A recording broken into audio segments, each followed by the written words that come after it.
আসসালামু আলাইকুম। আশা করি সবাই ভালো আছেন। আজকে আমি লাউ দিয়ে কুমড়ার বড়ি রান্না করব। দেখে কিন্তু বুঝতে পারছেন এই বড়িগুলা কিন্তু অনেক এলাকায় খায় না বা কিভাবে রান্না করে জানে না।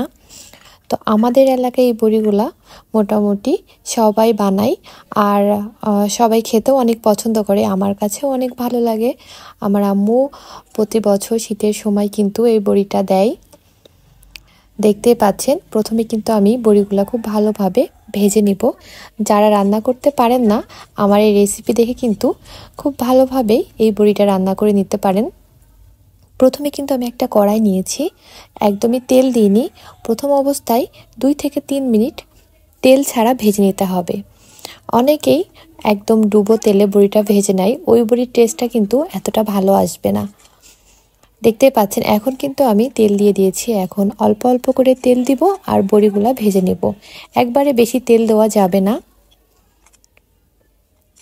আর এই বড়িটা কিন্তু ডুবো তেলে একদমই ভাজা যাবে না। ডুবো তেলে ভাজলে এই বড়িটা খেতে ভালো লাগবে না। মুখের মধ্যে যখন পড়বে তখন একটা ক্রিস্পি ভাব থাকবে, সফটটা কম হয়, একটু ড্রাই হয়ে যায়, ভিতরে জুসি ভাবটা থাকবে না। দেখতেই পাচ্ছেন আমি অল্প অল্প করে তেল দিয়ে বড়িগুলা একটু ব্রাউন কালার করে ভেজে নিয়েছি। আমি একটু কালারফুল করেই ভাজি, আমার কাছে একটু বেশি ভাজলে খেতে ভালো লাগে। অনেকে কিন্তু অনেক কম ভাজে, যে যেরকম পছন্দ করে সেভাবেই ভেজে নেবে। আমি একই কড়াই আবার তেল দিয়ে দিয়েছি। এখন আমি মাছ ভেজে নেব। আজকে আমি লাউ মাছ আর বড়ি, সাথে থাকবে নতুন আলু। খুবই মজার কিন্তু একটা তরকারি রান্না করব। এই রেসিপিটি একবার হলেও ট্রাই করবেন, খেতে কিন্তু ভীষণ মজার হয়। একবার হলেও রান্না করে পরিবারের সবাইকে খাওয়াবেন। দেখতেই পাচ্ছেন আমি মাছগুলা ভালোভাবে ভেজে নিচ্ছি। আপনারা চাইলে আপনাদের পছন্দ অনুযায়ী মাছ নিতে পারেন। আমি এখানে রুই মাছ নিয়েছি, আপনারা চাইলে অন্য মাছও নিতে পারেন। এখন আমি আরেকটা কড়াই নিয়ে নিয়েছি, এর মধ্যে আমি এখন লাউ রান্না করব।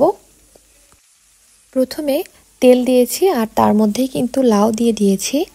এখন দিয়ে দিব সরিষা বাটা, কাঁচামরিচ বাটা আর পেঁয়াজ বাটা। আমি একসাথে ব্লেন্ডারে ব্লেন্ড করে নিয়েছি। দিয়ে দিয়েছি পরিমাণ মতো লবণ আর হলুদ।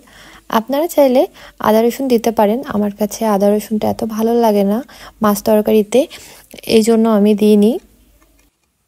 আসলে রান্নাটা যার যার মতো, যেভাবে রান্না করেন সে সেভাবেই কিন্তু রান্না করতে পছন্দ করেন। কেউ আগে মশলাটা কষিয়ে নেয়, কেউ আগে সবজি দিয়ে তারপরে মশলা দেয়। তো আসলে যার যার মতো। আমি কিভাবে রান্না করি সেটাই আপনাদের সাথে শেয়ার করি।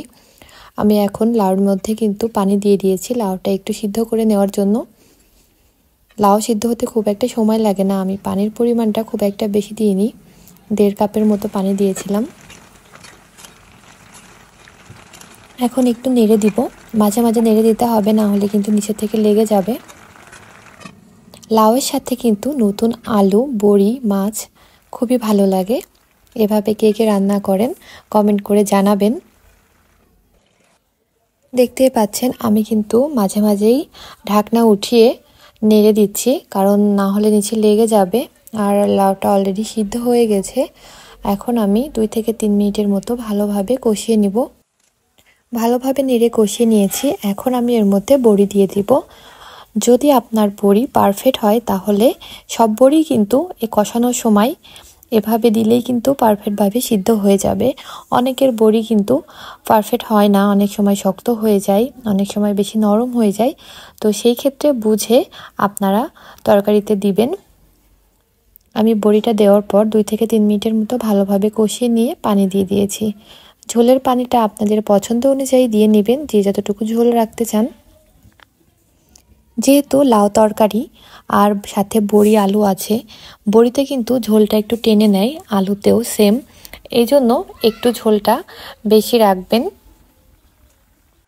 এখন দিয়ে দিচ্ছি 1 চা চামচ পরিমাণ জিরার গুঁড়া।